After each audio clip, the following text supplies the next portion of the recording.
Why we audit. Even when the work is done, there's usually more work to do. I ran across this family this morning and thought they might be missing a kid. So I pulled up the GRO Index to search for children for the family.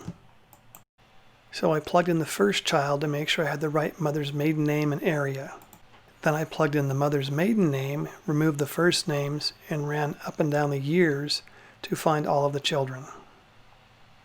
I generally copy and paste these references out to a document so I can make sure that I find their birth registrations in Ancestry.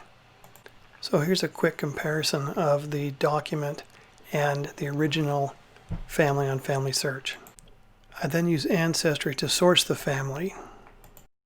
So here I've created William, I'll add Betsy, and then I'll add in the children I'm especially interested in capturing sources for that don't exist on FamilySearch but I found through the GRO Index. It's important to make sure you have the parents connected to FamilySearch because when you start to add the children back to FamilySearch, they need to be added back into the family.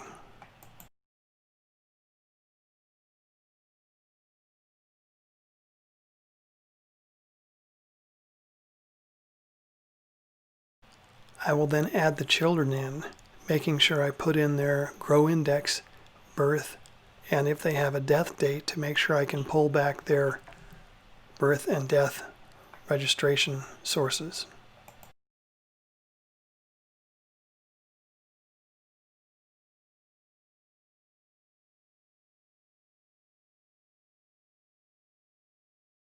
Once I have the children added, I will open them up in a new tab and use the hints or the search to find their birth registration. It's generally somewhere near the bottom in the hints. It's generally near the top in the search.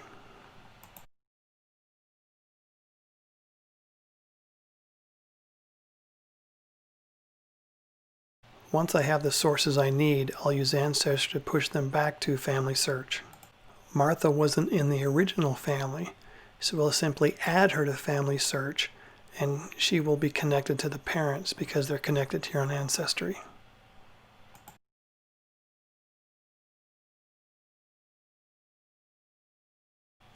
Demaria was in the original family. Ancestry didn't find her, so we'll have to use her FamilySearch ID to make the connection.